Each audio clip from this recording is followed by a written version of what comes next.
What's up, boys and girls? How are you? It's the Bostonian versus the book for Thursday, October the 2nd. I'm your host, Matt Perrault. We are live on YouTube and on X, replayed on Sports Grid television and podcast audio in case you miss anything. It's BetCris Arizona Thursday. That means jet setter, Mr. World Traveler Adam Bjorn will join us coming up here in about 15 minutes to break down week 5 of the NFL, including tonight's battle between the NFC West, where the Niners have like nobody.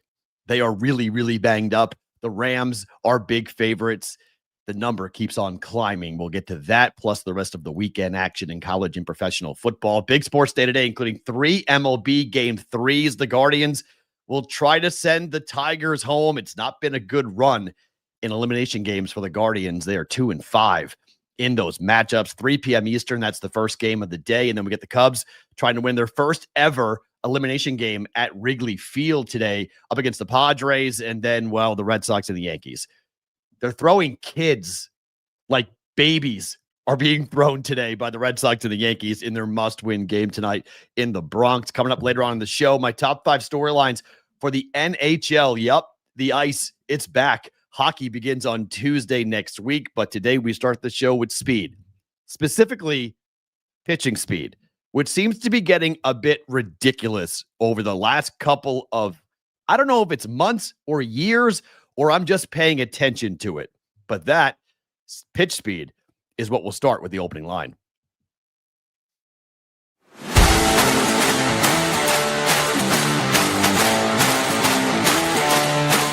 So if you guys remember, I had a conversation with my physical therapist, as I go there every Tuesday and Thursday now to get this darn shoulder worked on, this pec muscle to be repaired. And he asked me, did I think that pitch speed in today's game was either A, consequence of better technology and better working out and pitchers understanding the mechanics of the shoulder and the elbow more, or has the tech changed and thus we are able to more accurately track what is happening with exit velocity, launch angle, and pitch speed. And then something happened last night that led me to go, okay, are we throwing harder? Are we tracking better? Or are we just making this up in terms of what we're doing? Because yesterday, this doesn't even seem real that this happened, but this happened. The pitcher for the Padres, Mason Miller, threw the fastest postseason pitch ever tracked in the game against the Cubs at Wrigley. A 104.5 mile per hour pitch. I'm 48 years old, guys. I remember when, and it wasn't that long ago, that when you threw 100 miles an hour, people were like, wow, that's fast. You're throwing 100 miles an hour. Then the 101 started to pop. Then the Aroldis Chapman, and you see that list, Aroldis Chapman, in terms of speed, in the StatCast era, which started in 2015, Mason Miller just threw a ball yesterday faster than what Chapman threw back in 2017 in the American League wildcard game, where he threw a 103.7 mile per hour pitch. But what's weird is that Mason Miller, the number 3 pitch, was the last game of this series between the Padres and the Cubs. That happened with a 103.3 mile per hour pitch. And you go back to game 1, Mason Miller came in and threw 102.9 miles per hour. 3 of the fastest pitches in postseason history have happened in this very series between the Padres and the Cubs. So I went down a rabbit hole and I started to poke around about, okay, is Mason Miller a freak? Is he better, stronger, faster than some of the power pitchers that we have seen in my lifetime? And immediately I go to 2 pitchers, Nolan Ryan and Roger Clemens. Okay. These were both big, brawny guys that could just flat out chuck a baseball. Speed. Nolan Ryan was 6'2", and he played most of his career at about 175 pounds. Roger Clemens, 6'4", 205 pounds for most of his baseball career, so taller and broader. And Aroldis Chapman's the biggest of them all. He's 6'5", 235 pounds. I think it matters about a guy's weight and overall size, because what is the whip of the arm and what is the bottom half look like? Okay. Power pitching comes from your butt and your legs. That's where you get that power. Your arm needs to be obviously incredibly flexible, in your shoulder joint and your elbow, but it comes from the bottom. Your ability to push and get off the rubber and really throw that ball with intensity. Miller is 6'5", but he's 200 pounds. He's 6'5", 200 pounds. We're just talking about these pitches like it's nothing now. It's 100, 101, 102, and we're just like, oh yeah, that's fine. And this is from the StatCast era, which started in 2015. Now, this is crazy. If Nolan Ryan and Roger Clemens were pitching in the StatCast era, by most people who are quote unquote experts, okay, they believe that Nolan Ryan and Roger Clemens would be throwing 108 miles an hour by today's standards. Do we have any idea how fast the ball goes? I'm being serious. Do we have any clue how fast a pitch is actually coming in against a batter? Because we've all gone to the batting cages, right? You go in there, you're like, all right, I'm going to hit the 70-mile-per-hour ball, and then I'm at the 80-mile-per-hour ball, and I'm going to feel like, okay, let's just sit back and watch what 90 looks like. And you're like, dang, 90 is ridiculous. You ever see a 100-mile-per-hour pitch in person? It's bonkers. I'll never forget watching Pedro Martinez pitch from the center field bleachers at Fenway Park in 1999, in the insane season he had in 1999, where the ball was gaining momentum, but as it hit the catcher's glove, the ball wanted to keep going. It was getting faster and faster as it was released. It didn't look like a pitch that came in. It looked like it wanted to go through the batter and through the catcher.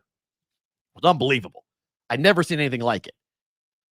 But if Nolan Ryan was throwing 108 miles per hour and Roger Clemens throwing the same, I mean, how many pitchers in the 90s were doing this? How many pitchers in the 2000s were doing this? Or are we just jacking up these numbers artificially to get people's attention? Because what's on everybody's score bug? Every score bug you see in the top left-hand corner of every broadcast, or now certain broadcasts like ESPN, they put it actually in the box, in the strike box. It says what the pitch speed is. Baseball is a pretty boring sport to watch, right?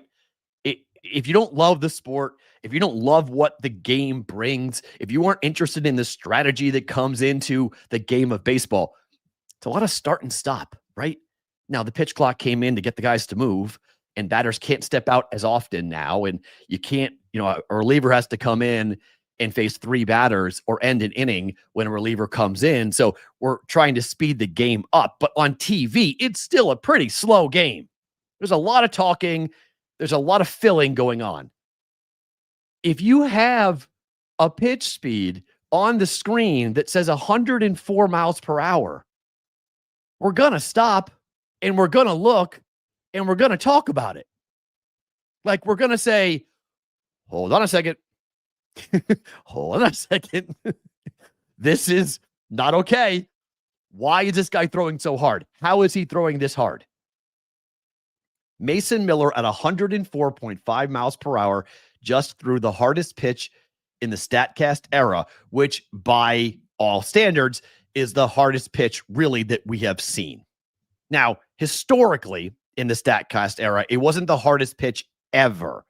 That goes to Aroldis Chapman back in 2010, which is weird because the StatCast era started in 2015. So that's why I had a little bit of a question on this. So I'm more or less inclined to take the 105.7, which is essentially the same speed. That happened in July of 2016. Ben Joyce of the Angels in 2024 threw 105.5, but mostly you're seeing Aroldis Chapman being the hardest throwing pitcher in the history of Major League Baseball. Okay. and it's consistent with how hard this guy has thrown, which is basically 105 miles per hour. But there's a big jump here. It's 2016 and then 2024. Like, okay, wait, 8-year difference? Like, what was he doing in between? Throwing 103, 102? I know he got hurt. I know he had some issues. I know he was switching teams. I know he was bouncing around. But it is a little weird to me to look at this and see the years. And 2016 was a crazy year for Aroldis Chapman, clearly. He was consistently throwing 105 miles per hour. I bring this up just because it's a weird story to watch as we watch baseball today. And we watch 3 games and 3 game threes. Count how many pitchers hit 100 miles per hour. And this is kind of, and I'm not trying to go conspiracy theory on us, but I kind of am, because we figured it out in the steroid era that people loved home runs and that people were all in on watching McGuire and Sosa and watching, just ridiculous guys that had no business hitting 50 home runs. We're hitting 50 home runs. Guys that you'd never heard of were hitting 50 home runs. And you're like, how is this possible? We've got guys that we've never heard of who are throwing pitches at 100 miles per hour. Just relievers, just rolling out. And guys, you're like, who is that? Throwing 101, 102, 103 miles per hour. Yes, Ish, this is my point. I think these numbers are made up. I think this is all Fugazi. I don't think this is real. I think this is just Major League Baseball and the networks need something, because the home runs are there for like Cal Raleigh, and they're there for Aaron Judge, and they're there for Shohei Ohtani. But like, we know that scoring is down. We know that offense is down. We know the games are faster, and so people are watching because they like the games being quick. But we're talking about, of the wild card games right now, most totals have been 7 across the board, right? We're 5-2-1 to the under so far. We're seeing 3-1. We're seeing 2-1. We're seeing like old school baseball games being played. And while I like that, okay, I like that. I think it's interesting. I think it's a great thing when baseball is being played at a very high level, tight, low scoring, great pitching, defense. I like that. If you're a network, I'm not so sure you love that. You need some eye candy. And if the eye candy is not going to be a 500-foot home run, if Ohtani's hitting, then it could be. Other than him, nobody else is really doing that. It's not going to be Aaron Judge, because we know what Aaron Judge does in the playoffs. He has so far disappeared from a power perspective. He doesn't hit home runs in the postseason. He gets singles in the postseason. Okay, great. There's your MVP. RBI guy, your singles guy. Sure. Kyle Raleigh, catcher. Nah, doesn't matter. But now we have that, did you see what I just saw moment? When a pitcher comes out like Mason Miller or Aroldis Chapman, or there's a guy in the Cubs bullpen that came out and threw 103 miles per hour. Like, it's all, there's so many guys that are coming out who are throwing this speed. And I'm like, is everyone just throwing 100? Like, is this that easy? Because back in the day, it wasn't. So the StatCast era, which says it can get the baseball at release, versus what the old gun, where you all saw, like if you watch old, like go watch a 1985 baseball movie, like go watch Bull Durham. Okay. When you watch Bull Durham, who's behind home plate? They've got all these scouts. And what do the scouts have? The scouts have guns, right? And not actual guns, but radar guns. They're sitting behind home plate, looking at the radar, shooting radar guns and so the pitch, and they're like, oh, look at that. 98, 97, 99, right? What StatCast claims is that they can get the ball out of the hand and they can get the spin rate. And so the spin rate of the ball through a 4-seam fastball, they can more accurately predict how fast the ball is actually traveling out of the hand. Not so much when it gets to the plate, but how hard the ball is coming out of the hand. But that's not what we see on the screen.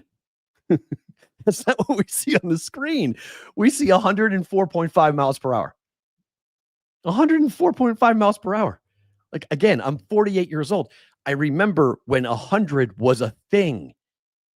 Could you imagine if Nolan Ryan was throwing 108 miles an hour?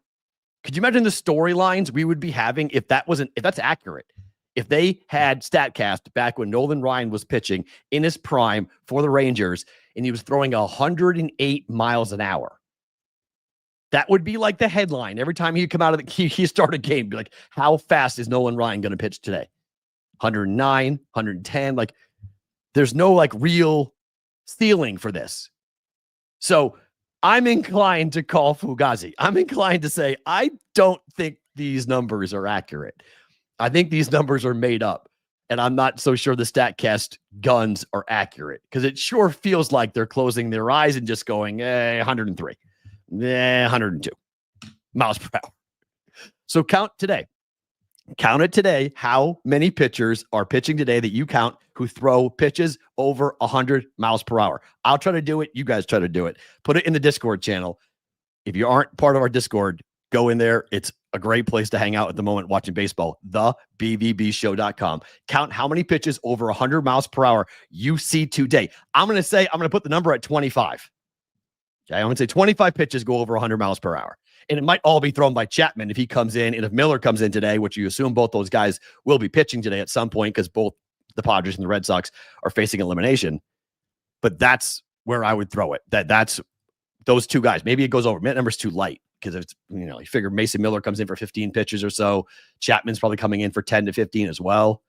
All right, I'll adjust it. Let's say 35 pitches today through 3 games. Let's see what the number goes in. Yeah, I'm going to say 35.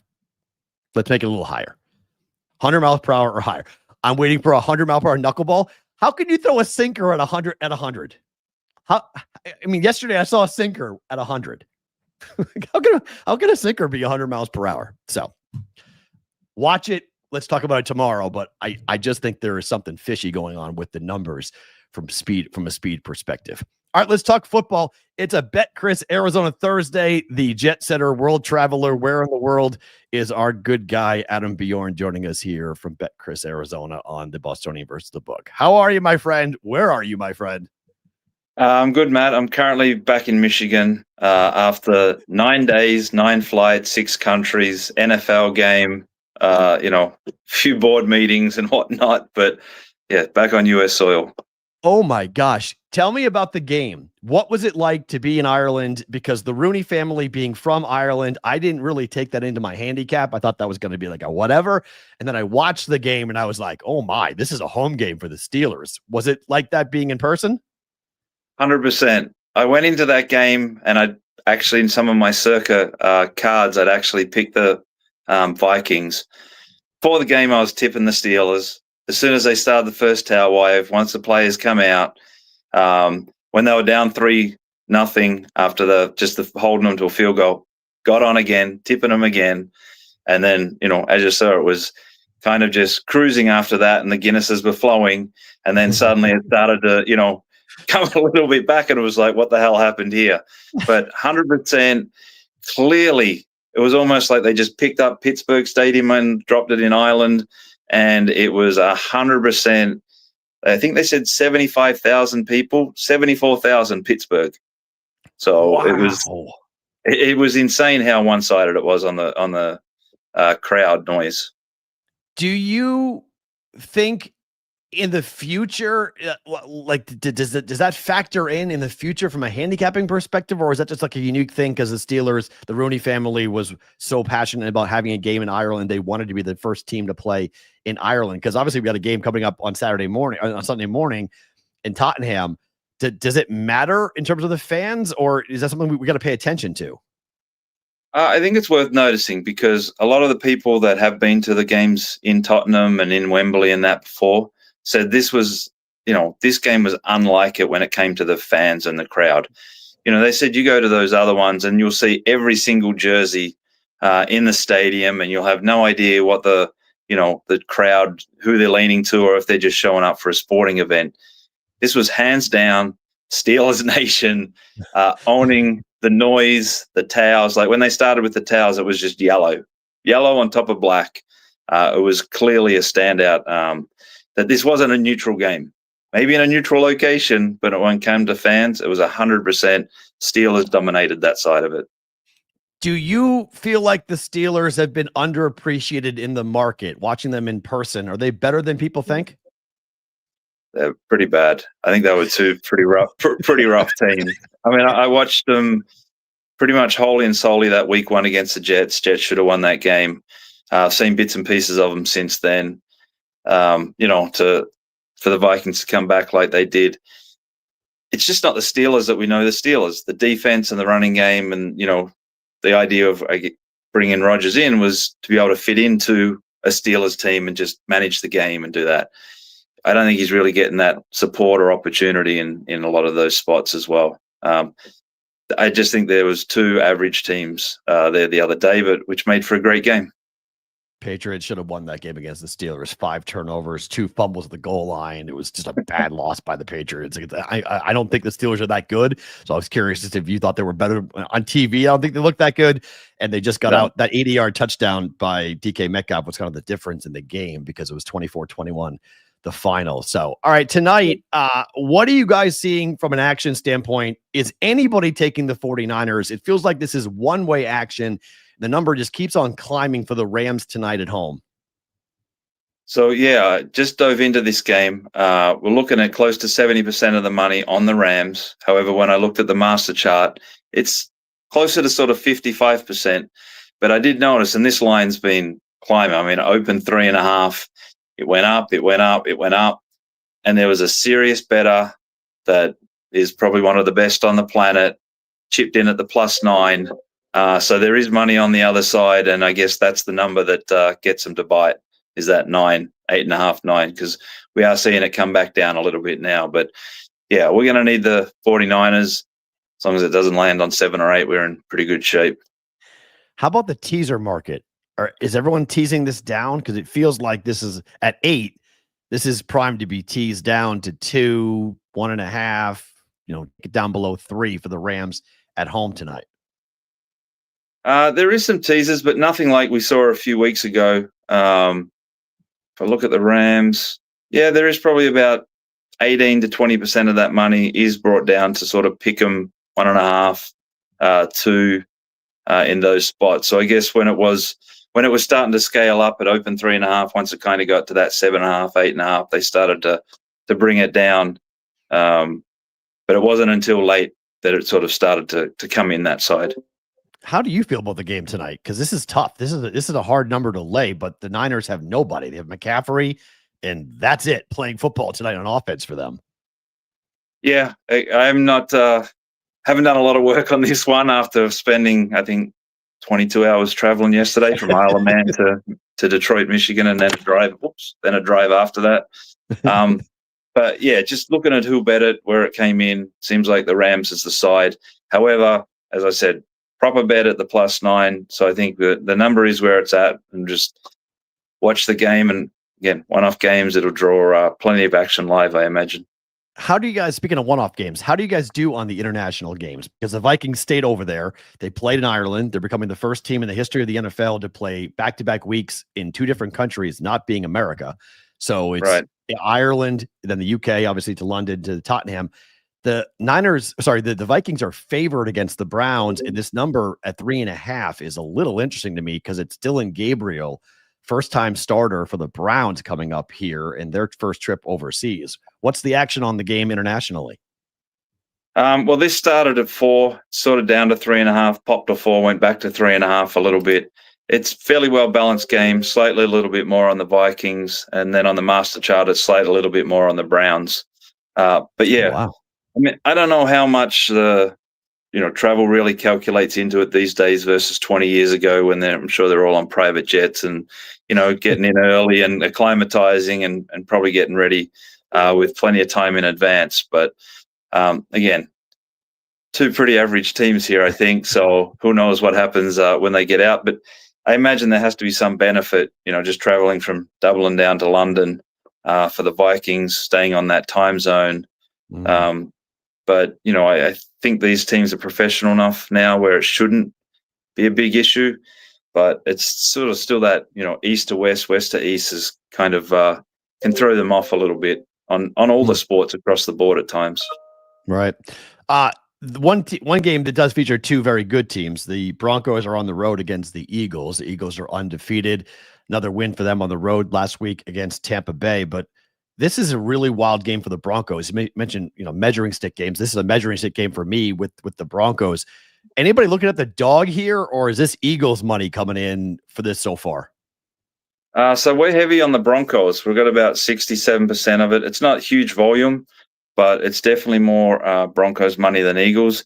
There's not a single penny written on the from our Sharps, Masters, Arbors, or anything like that, which is literally the only game of the week that doesn't have $1 from them on that game. But right now, early, it's Broncos money. Interesting. Okay, so I mean, at 3.5, right? Yep, 3.5, a little bit of 4. Okay, well, yeah, Broncos +4. I like that a lot. 3.5. We'll see what the Broncos can do from a defensive perspective against that running game for the Eagles. That's going to be a great game to watch. A game that I can't figure out, and I probably won't bet it, but I'm just curious what your sharps and the money you guys are seeing is the Ravens against the Texans. I can't see a world where the Texans go in there and dominate, but the Ravens going to 1-4, it's possible, just given the fact that Lamar Jackson's not healthy and that they haven't looked good at all defensively, and the running game for the Texans isn't awful. What are you seeing for Ravens Texans? So on that one, we've got about 64% of the money on the Ravens. However, 82% of the master money is on the Texans. But when to see this? So people got +3 and then -1, -2, and there's a little bit at +2.5 Ravens. So someone got in early when the line opened, and then that obviously flipped the favorites, and that's kind of messing with the numbers a little bit there on the master chart. So overall money, it's still, Ravens mid 60%. Yeah, that's going to be I can't wait to watch that game. I'm really fascinated to see what's going to happen with there. Let's go to the night game. The Patriots on the road against the Bills. You guys are at 8. I've seen this number as low as 7.5. I've seen it as high as 8.5. What's the play for the Bills and the Patriots? Because obviously, being a Patriot fan, I'm a bit biased, but I think my guys might hang around. I think I like the dog in that game.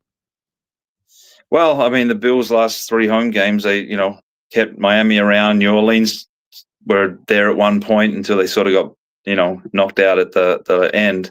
But right now we're looking at about 63% of the money on the Bills. However, it's about 58% of the master money. When I dive into it, there's kind of some -6.5, -7, -7.5, but all the buy-ups to +10, +8.5, +7.5 weights it a little way in Patriots there. So it seems like the smarter players are leaning towards what you're suggesting, where they can hang in there. The market's generally, again, looking at the Bills. And, speaking of teasers, as we just did a bit earlier, that feels like a bit of a teaser number. Right? So when I look at that and the amount, so we're looking at about 64% of that overall money is actually teaser money on the Bills as well. So no one's really laying the 7.5 or the touchdown or more. They're teasing that one down. Yeah, that feels Bills to win the game, and getting it below a field goal is probably a decent play. The Patriots, if Drake May goes in there and beats the Bills on Sunday Night Football, that'd be quite the announcement for the Patriots to be able to do that. I don't see it, but I'll be cheering for it for sure. A couple of college games this weekend that I want to see where you guys are at from a dollar perspective, because there's a couple of really good games in college, and one being Texas up against Florida. This number at 6.5 for a road favorite with a really good defensive team for Texas. Are the sharps on Florida? It feels like that would be the side they would grab here, given Texas's performance on the road so far this year. So this game is literally friendless. When you sent over the games, Texas, Florida, I expected this to be the big game of the week. It's literally friendless. But yeah, on the sharp side of it, there is a bit of +7 where it's been played. Overall, it's about 54% of the money's on Texas, but really it's, if there's 100 games, it's probably like the 95th biggest bet game of the week. I was surprised when you sort of sent those teams. I'm thinking, okay, here's a good one, and then just nothing. Is Florida State Miami the play that everyone's betting? Is that your number one? What's the game getting the most action? So funny when you sent that one over, and then I was looking through the chart because you got rotation 369 on Texas, 371 on and that's where all the money is. But it's 91% of the money's on Florida State, and 99.9% of the master money's on Florida State there. So it's all Florida State money. It's ranging anywhere from +6.5, +5.5, +5, +4.5, +4. And the other side is just friendless. Well, I can see it though, because Miami hasn't left home yet. I mean, literally haven't left their own, zip code yet. So this is their first road game into a hostile environment. And Florida State's obviously played well and beaten Alabama so far this year. So how good is Bama? I guess we're going to find out with a litmus test for this game. But wow, nobody likes Miami. That's okay. No one likes the road team on that one. Nothing at all. And that is one of the bigger bet games of the week. So you can just imagine that just how heavy it is on that side. Okay. And then how about Alabama and Vanderbilt? Because Diego Pavia has intentions of going to Tuscaloosa and proving that last year was not a fluke when Vanderbilt knocked off #1 Alabama. And some would say that Vandy's team is better this year, although Alabama's got a quarterback that may be better than last year's quarterback. What's the action on Vanderbilt and Alabama coming up for Saturday? So this is fairly well balanced. Probably about 58% of the money is on Bama. 54% of the master money is on Bama.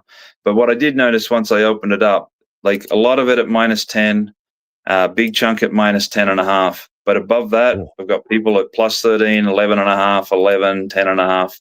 So it seems like that 10, 10.5 is the number. Anything below it is getting Bama money. Anything over it is getting Vandy money. So it's usually good when you can sort of identify a number pretty quickly there, and then you can just up the limits and sort of let everyone go to town. How much alt action do you guys see from spread perspectives where players are taking different prices and different numbers? A lot. Okay. I mean, when I sort of, our system used to be where they could buy it and stuff like that. Now I can see the charts. And when I see, like a 5-point range up and down, I sort of dive in to see where the line opened. And if it stayed pretty steady, then I know it's a lot of alt money. Unlike tonight's NFL game where the number just moved significantly. So now once you've got them involved in the alts as well, you've kind of got a 10 to 12 point range of action. And that's why, some of these games can be falling on the right side based on your chart, but then you look up there and it's landed right in the middle of both sides and, can turn into chaos. So sometimes it's good just for these games just to run in one direction or the other, stay in there, be way off the closing number, because there is a lot more people starting to value what these half points are on different games. As we've spoken about previously, the NFL, those numbers aren't as solid as what they used to be. So now some of these twos and things like that are starting to become alive. So everyone has their own model, their own math theory and things like this. So there's often you get really good buyback between two, sharp players just because the way they look at it, the way they program it can have a little bit of value either way. So if you can hold, 10, 15 cents between two players like that, you sort of let them go. If you're going to hold a bit more and you're giving up half a point or a point here and there, you kind of let them go as well. I know you've been traveling and you probably haven't had much of a chance to look at anything to do with Survivor or anything to do with Circa Millions, but I'm just curious, just looking at the board for the first time, this seems like a little bit of a tricky week for Survivor. If you have the teams available, I guess you could say take the Lions, but it's a road team laying 10 points on the road. But maybe just say, okay, just take the Lions. But some people have already used the Lions. It doesn't feel like there's that many like automatic, yes, you have to bet this, take this in Survivor for this week. Is that fair? Very fair, because as I'm looking at it, and as I did survive last week using 4 different teams and still have eight of my 10 still alive.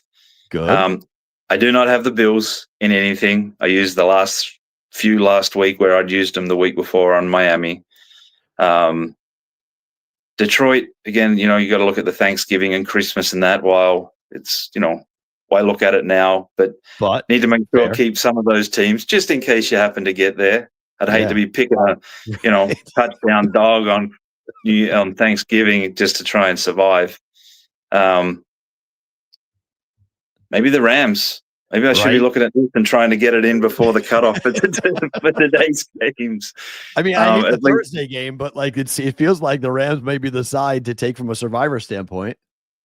Yeah, I mean that might be one to at least spend a few in anyway. But you're right. As you look down, it's tough. The Cardinals, I think, are probably going to be a very popular pick against the Titans, just because the Titans are horrific. So yeah, I guess the Colts are 7. Cardinals, that might be one to look at as well. So it's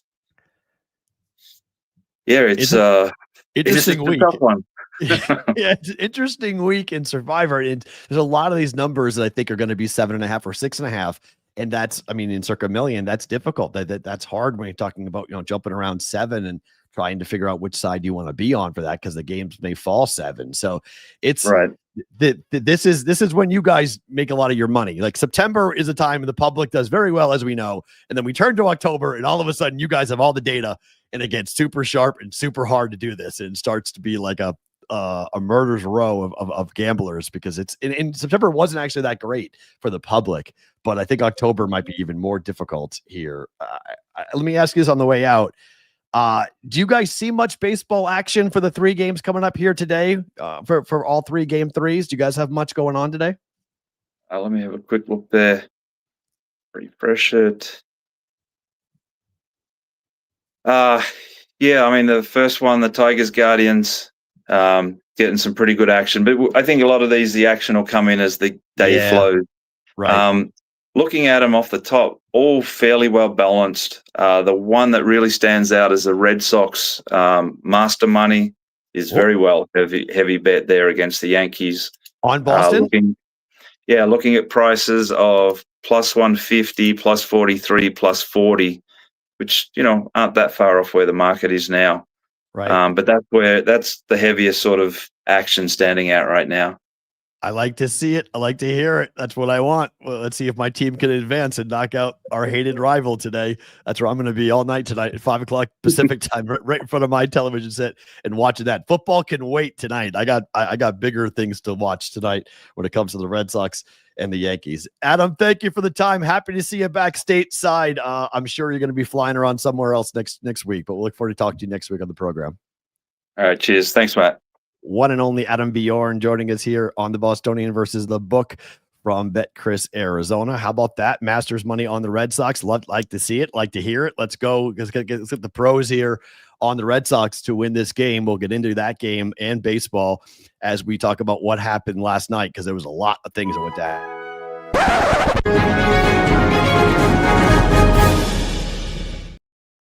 All right, what happened last night? The Guardians scored 5 runs in the 8th inning to win 6-1 here. That game is going to be beginning here in about, hour and a half from Cleveland, game 3. It's Flaherty against Ciccone. I was wrong. I thought Flaherty was going to pitch yesterday. Instead, they bumped him to today.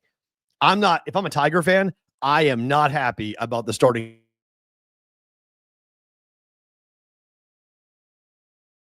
I think there's a very quick hook on Flaherty today. If Cleveland gets to him early, I think he's out of the game pretty darn quickly. The under is 5-2-1 in these wild card games. Okay. This is going to be an interesting situation, in my opinion, to see what's going to happen here, because I'm very curious. The Guardians will have the home atmosphere. The Guardians can do essentially what they did to the Tigers in the regular season by going ahead. They lose game 1, they win game 2, and they win game 3, coming from behind to take out the Tigers. I am on the Guardians. We'll do it a bit later on, but in just the picks. But I take the Guardians on the money line to win today. The Padres became the first team to lose game 1 on the road and then win game 2 and force a game 3 with a 3-0 win yesterday. It is Darvish against Taillon. Total is 7.5 here in this one. I, honest to God, have no clue who wins this game. I have no idea who wins this game. I really don't. I think the Cubs should, but the pitching matchup favors the Padres. The Padres have more star power, and Machado showed up yesterday. So what happens today? I mean, Pete Crow Armstrong needs to do something today for the Cubs. The Cubs need to do more. I mean, Suzuki hitting home runs can't be the only way they score. Like they can't rely on one guy to go deep to score. So I will be really excited to see what happens here tonight in this one. But I have tickets on both the Padres and the Cubs to win the National League. So I'm going to lose one of these teams today, so I can just watch this and not really worry about it and not have to get involved financially. So I'm not betting this game at all for the Padres and the Cubs. I don't blame you, Ish. Just say give me the Padres. I think it's possible. I really do. But this is a coin flip type of game for me. This is a watch. Like, this is just a watch. Enjoy. Brendan says take the Cubs in the over. I don't hate that. I don't hate it, but I think the overs, it's Wrigley. So yes, overs are generally good plays, but right now I really don't know who wins the game, to be quite honest. The late game tonight, Jazz saved a run with his defense. He told everybody after the game that he's playing video games to calm his mind after being benched in game 1. He bounced back in game 2 with a good defensive play, knocked down the ball, stopped a runner from scoring for Boston, and then scored the game winner at the plate as the Yankees forced game 3. Red Sox had chances, and today you can't drop balls in left field. It can't happen. You cannot make errors in the playoffs, in particular games, errors that were, I mean, how in the hell did the official scorer give Judge a hit in that? I mean, that was Duran dropped the ball, like straight up dropped the ball. It wasn't that hard of a catch.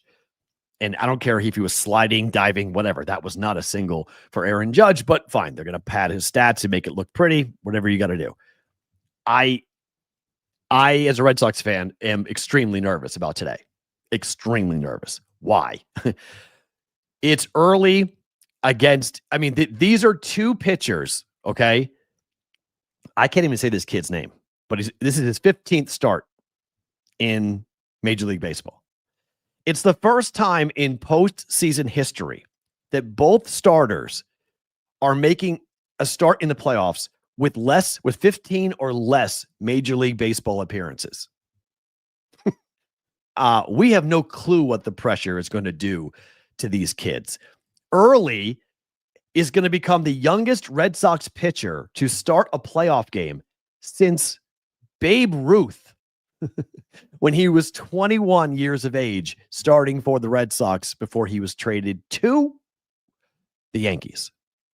I mean, that is an unbelievable stat that for early, who pitched really well, but the Red Sox lost the last 3 games started by early.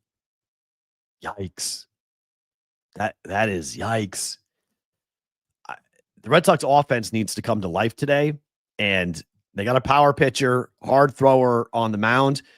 If the Red Sox offense, if they can hit home runs today, the Red Sox can win this game, but so can the Yankees. And that's the problem. Red Sox lost a game 4-3 in which the Yankees did not hammer the baseball and hit home runs like crazy, like they're capable of. The Yankees manufactured offense yesterday, including the game winner, which was a seeing eye double down the line that scored Jazz. So that's the worry that I have, is that the Yankees are due to go deep. The Yankees are due to have a couple of home runs today, even though, it was actually the first swing was 2-0 was a home run. But there's a whole controversy that I don't really need to get into about whether or not Aaron Judge was giving the signs. Stealing signs is part of baseball. I get it, but Aaron Judge might be wearing one at some point in the next year for what he was doing yesterday with his antics at second base. But I would be very, very curious to see what happens as to who scores first and what that does to the other dugout. Because I think if the Yankees score first, it could really snowball on the Red Sox. But vice versa, if the Red Sox score first, the Yankees at home, you felt it in game 1. You felt when the Red Sox went up 2-1, you felt that whole building deflate. And that tonight is the key for Boston. You got to put the doubt into the minds of the Yankee fan in that building. The problem is the Red Sox and the Yankees have played 24 times in the playoffs. We are 12-12 on both sides. The Red Sox, this is the 4th time since 2003, the Red Sox and the Yankees have played a 1-game deciding playoff matchup. The Red Sox lost in 2003, one in 2004, one in 2021, and now here today, if you talk about the numbers, it would be the Yankees' turn to win the game. If you go by historically speaking, it would be the Yankees. So I think the Yankees win. I picked the Yankees in 3. I am very much hoping I am wrong, and I am not betting it, but I am wearing, this is a 23-year-old shirt from 2004. This was a shirt that was purchased, says keep the faith. I purchased it after game 1 of the American League Championship Series in 2004. So we're pulling out all the old stuff. All the old stuff. Am I really psyched about tonight? Yeah. I'm a baseball fan. Why wouldn't I be psyched for a game 3 Red Sox Yankees? Are you kidding me? Baseball is fine. I mean, football's fine. I love watching football. I'll 2-screen it. But it's Red Sox Yankees. It's Red Sox Yankees in a playoff game, in a winner-take-all playoff game. Red Sox lose this game, it's fine. The Red Sox win this game. I mean, they knock out the Yankees with this roster without Roman Anthony. In the way they did it in game 1, be a thing of beauty. It would be absolutely a thing of beauty. I just, fingers crossed that Early can go 6 innings. Just give me 6. Just give me 6 innings, please, on this for Early, and let that bullpen come in. Let Chapman come in. I mean, Whitlock pitched a ton yesterday, so I doubt he's available for the Red Sox, but they didn't use Chapman's much. I can't remember if he pitched or not, but they didn't use him like they used him on game 1. So get a lead and get Chapman to bring you across the finish line to win the game. So we'll see. If it's an over game, Yankees win. High scoring game, Yankees win. Low scoring game, Red Sox win. So I think it is correlated. All right, you puckheads, let's talk about some hockey. We haven't really touched on it, but the NHL is back next week. NBA is back in a couple of weeks, but NHL is back coming up next week. 5 storylines that I am interested for hockey, and we talk hockey, and not having Dave is going to suck because him and baseball and hockey are the 2 sports that we talked about so much and other shows didn't. So we kind of hung our hat on it that we were able to talk about hockey and baseball while everybody else was obsessing about football. And we loved football and loved talking about it, but we wanted to give hockey its due. When the NBA took over, we wanted to make sure that we had a ton of hockey coverage, and we will have a ton of hockey coverage on the show on BVB going forward. But number 5, can Tampa three-peat with Art Barkov? Tkachuk is out for the start of the year as well. The last three-peat in the NHL was in 1980, 81, 82, 83 when the Islanders did it. I don't think Tampa's doing it. I mean, Florida. Excuse me. Let me correct that. That's Florida, not Tampa. Sorry. Wrong three-peat on my brain. That's Florida. Let me correct that literally on the fly on that. Florida. Can they three-peat? Tkachuk's out. Barkov's out. We'll see how long Matthew Tkachuk is out, but I'm going to say no, but that team just knows how to win. They just know how to win. Number 4 for Toronto. When? They lost Mitch Marner. He's gone. Wool is on. Their goalie is on leave. Personal absence. When will Toronto win? If it's not now, when? Because no one's getting any younger on that roster. And the fans aren't either. If it's not now, when for the Toronto Maple Leafs to win the Stanley Cup? I don't think it's going to be this year, but when? Number 3, I know I'm in Vegas. I know this is kind of a homer take, but how about this? Vegas is the best team in the NHL. Adding Mitch Marner is a massive addition.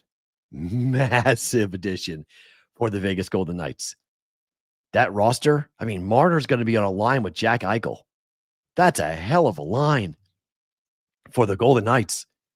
I mean, Vegas opens up at home against the LA Kings next week. Let's go. What a fun, I mean, this could be a really, really fun year here in Vegas. Speaking of Dave, end of the road. Crosby, Malkin, and Letang, 20th season together. 20 years. That is ridiculous for those 3 players. to have played hockey together. And this could be it. And boy, did Dave love those three. He loved the Penguins. He loved Crosby. He loves Malkin. He loved Letang. Just was so all in on everything. I'm trying to figure out which jersey I'm wearing to the services on Saturday, and then which jersey am I wearing to the jersey for the funeral on Monday. Remember, no show for BVB on Monday, but there's the services Saturday, Sunday, Monday here in Vegas, and the family is requesting everybody wearing hats and jerseys. That's what they're asking everybody to wear. And so, like, no suits and no formal wear. They want jerseys and hats.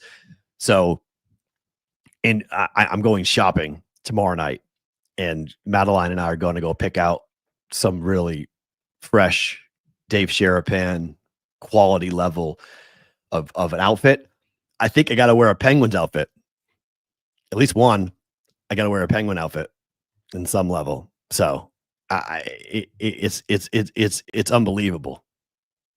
Pittsburgh, Crosby, Malkin, Letang. So good. And then number one for me, does Connor McDavid want to win, or does he want to be the highest paid player in the league? Because this contract situation for him and the Oilers is dicey.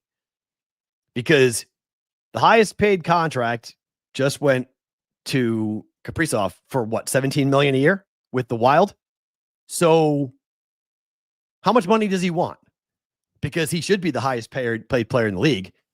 But if the Oilers give the biggest contract in the league to Connor McDavid and they pay him 18, 19, 20 million, what does that do to the salary cap for the Oilers? And if the Oilers are not going to pay him that, is McDavid comfortable taking a pay cut to be competitive? Is he willing to take less money to have the Oilers be in the cup and competing consistently for the cup? And if he is not, do the Oilers trade him? Do they shop him at some point, either during the year or now before we start the year? Like, what is causing the hang-up? He's in the last year of his contract. Do they let him go to free agency? Would the Oilers be that dumb to allow the best player in hockey to go to the open market? I can't wait to see what happens with Connor McDavid. He's saying all the right things, that he wants to win in Edmonton. He's saying all the right things publicly, that he wants to be an Oiler and that he expects to sign and that he is comfortable being right where he is. He's not looking to go anywhere else. Wants to win in Edmonton is the line he keeps on saying. But if they pay him what the market should be bringing to Connor McDavid, you're going to struggle to have a roster that the Oilers can be competitive with. So is he going to be a team player? How much money does he want? Does he want 10, 15, 18, 20 million? What does he want per year? That's my number one story going into the NHL year this year. How much money are we talking about for Connor McDavid? And when does that deal actually get done? Let's make some bets for tonight.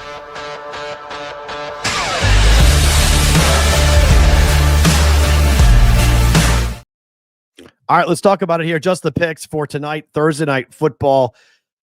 I'm laying the 7.5 with the Rams. I'm sorry. This offense is so banged up for the 49ers.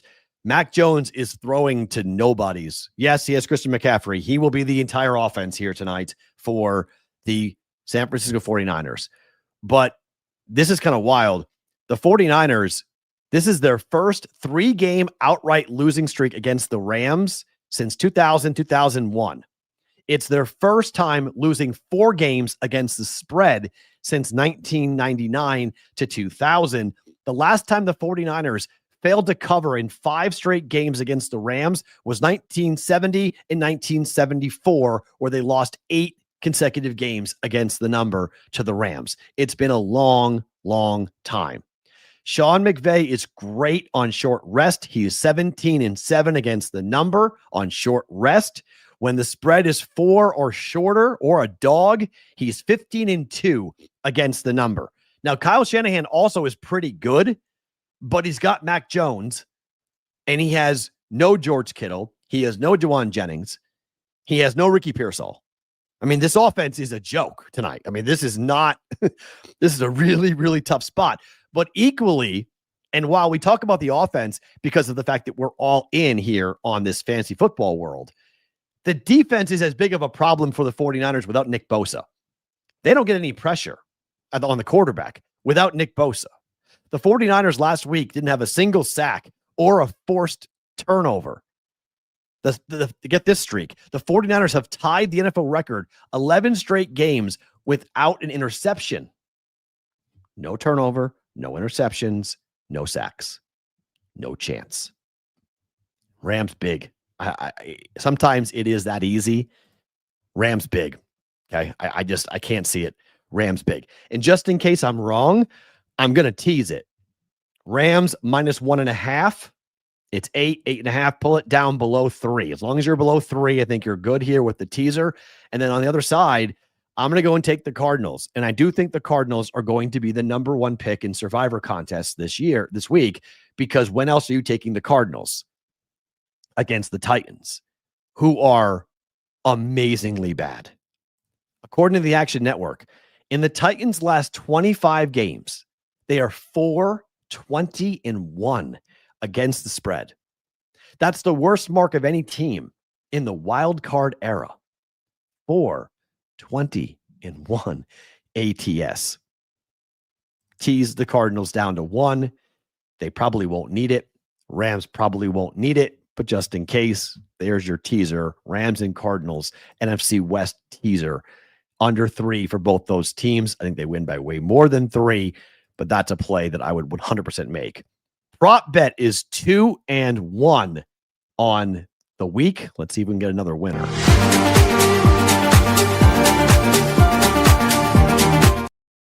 All right, BVB prop bet of the day. Again, I talked about it. It's Christian McCaffrey. I mean, I don't know how else you come up with Christian McCaffrey. He's done this in 3 of the 4 games so far this year.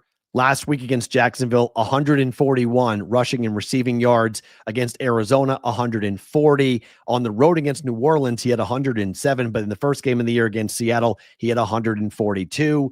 This number is too low for 117.5. I'm guessing the books are saying that the defense is going to just key in on Christian McCaffrey and not allow him to get any type of, offensive game plan going. But come on now, this is just, I would assume McCaffrey and the offense, they will have a bunch of creative ways to get the football into his hands, either running or catching, to have him go and pick up yards. I don't know who else they're throwing to. Again, no George Kittle, no Ricky Pearsall, no Juwan Jennings, all out. And Mac Jones is the quarterback. And by the way, Mac Jones has a knee issue. The reason why they brought Brock Purdy back as soon as they did was because of the issue in the knee that was going on with Mac Jones. So Purdy just has that toe issue, that turf toe problem that is keeping him out because he can't move. Mac Jones can move a little bit, but he couldn't move anyway. I mean, yeah, Juszczyk, I've seen a bunch of people say take anytime touchdown for Juszczyk. I don't mind that. I mean, I think it's a decent call on that, for him to go ahead and run the football at the goal line and score. So anytime touchdown for him, I don't mind that. And most of his numbers are pretty low as well. But I think the theory is it's all Christian McCaffrey. It's Christian McCaffrey left. It's Christian McCaffrey right. It's Christian McCaffrey screen game. And you don't think the Rams are going to know? I mean, the Rams defense played really well. And the problem, again, it's not even the offense for the 49ers that I'm really all that concerned about, even though they are so banged up. It's the defense. I watched the entire game for the Rams against the Colts, and that offensive line for the Rams is legit. On top of the fact that Puka Nacua, you can make a really strong case for him to be the MVP of the league right now. I mean, he's unguardable. I don't care who's out there. Him right now is leading the NFL in targets, receptions, and receiving yards. So it's basically Matthew Stafford is dropping back and going like, where is Puka? And finding him at every case. And then if he is double teamed, oh yeah, by the way, Devontae Adams is on the other side. Like you got Adams to throw to. And oh yeah, by the way, they can run the ball. And they've been pretty good at running the football. This Rams team is legit.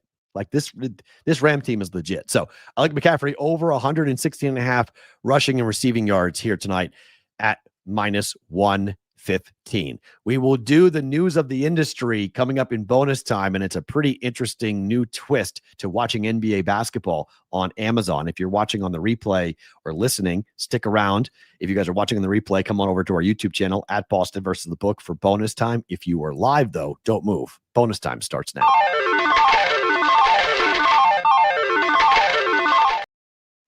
This is going to be interesting for a variety of reasons because we may see a dramatic change in the way that we all watch sports very soon.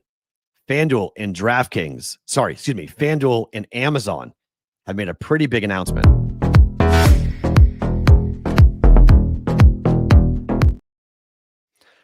Coming up in NBA basketball viewing in October 22nd, right? The league starts. The NBA. If you are watching basketball on Amazon and you opt in to linking your FanDuel account to Amazon, you're going to watch a game in which you're going to see this on your screen. The bottom that's being covered up by the Is Prime Video's bet tracking news score bug for sports broadcasts. This is your bets. It is going to keep track of your FanDuel bets all on the bottom of the screen. You're going to be watching the game, and it's going to be tracking where you are, what the live number is for certain players. This is going to be wild, interactive, and by all accounts, and I have to see it first before we actually know for sure this is the case, but I think you're going to be able to place bets directly through your TV. If your TV is capable of doing it while you're watching the NBA on Amazon using FanDuel. If this works, this is the future of sports television broadcasts in America. Now, they've already done it in Europe. And I know people are going to say, Matt, that's not new. We've already seen it in Europe. We've seen soccer. The difference for me, as I'm watching this, I'm thinking to myself, okay, this isn't that big of a deal on a TV set. This is a much bigger deal for the kids, the young kids who are 21 plus or 18, depending on the state you live in, that watch the games on their phones or watch the games on tablets. Because while they're watching the game, and you could watch some games on FanDuel already on the app for FanDuel, you're going to go to Amazon. You're going to watch the Amazon broadcast. You're going to make your FanDuel bets, and then you're going to track all of your bets on the screen while you're watching it on your phone. Like, I have a pretty big phone, okay? So that screen is how I watch a lot of sporting events on planes, buses, cars, whatever. I watch a lot of sporting events. You've got room to have the game on and your bets all lined up. But if you're watching it on a computer screen or a tablet, you have even more. Remember what Adam Silver said about how their fans consume the content. It's not always on television. It's on a variety of different platforms that they watch, and highlights are also a very big part of it. But this is going to be watched very closely. And if it works, because my brothers are, early 30s, late 20s, and they bet football and NBA basketball. That's it. That's what they bet. But they bet basketball like crazy. They bet NBA as much as they bet the NFL. And the NFL we'll see this for Amazon Prime for the games like tonight on Thursday night. If this works, 100% the NFL will have it fast. Well, that will be incorporated directly. If not this year, next year, it'll be incorporated. I don't believe everybody will love this. I don't believe the older brass will do this. I don't think people that are generally tech phobic will do that, will want to be involved in it. But given that young people are watching basketball a ton, and prop betting is a monster part of the FanDuel marketplace when it comes to NBA basketball, to be able to have your prop bets all live for the game you're watching, the game that you have purchased and bet, and you're watching these bets and how they're going, and then live wagers can pop up at the same time. Like, this is the integration that people had talked about in a mature sports gambling market in America. Again, I don't think everyone's going to do it. And while what really makes me say I'm actually cool with this is that you have to opt into it. It's not on everyone's screen. It's not like they're going to broadcast the game to everyone, meaning kids are going to be exposed to this. You have to have a FanDuel account and opt in to this. But it's kind of like an alternative broadcast, but you get the main broadcast. You get the actual broadcast without having to go watch, somebody on a third screen do this. So I think this would be pretty big. I know we have a very weird discrepancy, and maybe it's because you're not an NBA fan, or the KC market doesn't have an NBA team, but millions of people watch the NBA. In fact, if you talk about from a sports gambling content perspective, the NBA is number 2 by a ways behind football. Like, it goes NFL, college, NBA, and then a big drop. But the NBA is right up there in terms of handle and betting, in particular in the new markets, in the New York, New Jersey, Massachusetts, Ohio, Illinois, Michigan. Huge. NBA betting is huge on that. It's just I can't wait to accidentally place a prop bet because I sat on a TV remote. There's actually a little truth to that. I actually think that. Good question. Will the bet be lag? Yes, because it's going to be streamed. So yes, you're going to be watching a lagging stream because everyone's stream is lagging because it's Amazon. So yes, 100%. Do not make bets unless you're in a commercial break. But that should be the rule anyway, regardless of what you're watching on cable, internet, satellite. You should never be betting any game live without having it be in a commercial break. Never bet a game when it's actually going on. That's a bad idea. So while the answer is yes, I don't think it's that big of a deal to do that. So I don't know if it's insane, Ian. Check my bets once or twice during the games. Got to actually enjoy the game too. I do like your last point. I do think you have to enjoy the last point, but I do think there's going to be a lot of people who, if they are heavy, okay, they are heavy. Like, paint this picture for a second, okay? And I don't think they're going to have this capability, but they might. So when I do the Daily Juice, let's say on a Tuesday night, Daily Juice in November, okay? Amazon's going to have, let's just say they have 3 games on, okay, or 4 games. Say 2 of them are on at the same time. So I can put both games on. So I'm watching both games, and I have 6 bets going. So I have my 6 bets on the bottom screen. So I have an 85-inch television set, right? So cut the thing in half. Half of it's on one game, other half's on the other. And on the bottom, you have all of your bets going.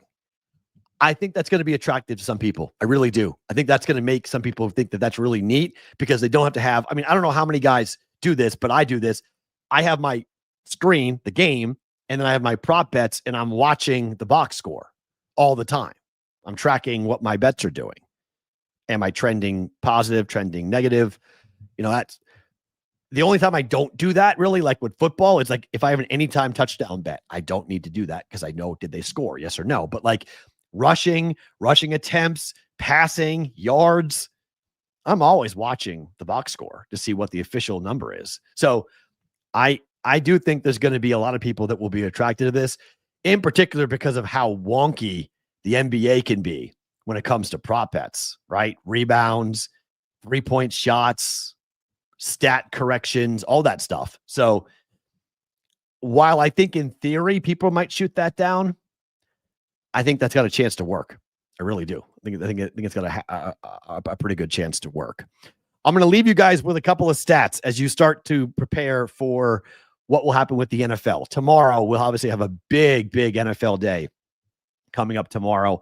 Full breakdown of almost every game, picks, thoughts, and plays you guys can jump into. And obviously, we talk about college football as well. So huge football Friday on a Fight Song Friday coming up tomorrow. Action Network took out a couple of cool stats, though. How about this?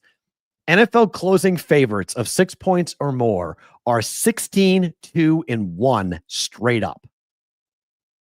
16-2-1.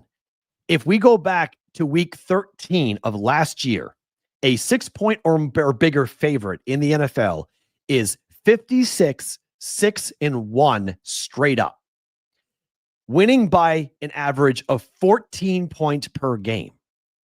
we aren't just seeing wins, we're seeing easy kick your heels up wins. I am not advocating parlay betting. However, if you want to parlay bet the NFL this weekend, I'm not going to knock you. I'm not going to look at my brothers on Instagram. One of the guys I was just talking about, his ears must have been ringing. My brother's watching on Instagram. Yes, Colin, you bet too many parlays in the NBA.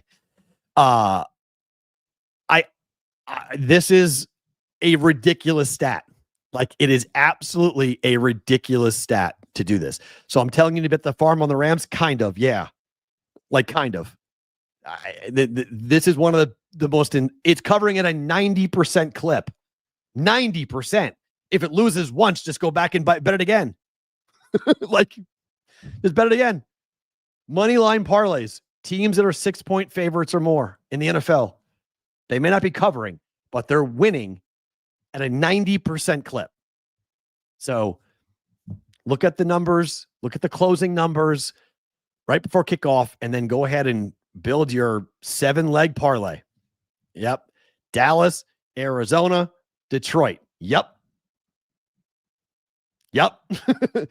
Dallas might be the one that I'm a little bit concerned about, and I'd put the Rams in there. I would go Rams, Arizona, Detroit. But you tell me how that's not cashing for Rams, Arizona, and Detroit. Okay? Again, I'm not advocating parlay betting, Vic. I'm not advocating. But I think if you're telling me if you parlay bet 10 times and you're going to win 9 of them, okay, I'm listening. I'm not going to throw it out. So maybe, Joel, I'm with you once these numbers start coming out, but it's week 13 of last year. So this is not a small sample size. This is not like, 2 weeks we're talking about here. Yes, you might say, hey, 16-2-1 this year, small sample size, right? Okay, it's 4 weeks. Not the big of it. It's only 19 games. Check that. At 63 games. The last 63 times we've seen this, we're watching it at a ridiculous 90% clip. So just something to chew on as you get ready to bet this weekend. Don't be thinking that big dogs are going to win outright, because they frankly do not. Favorite thing about today.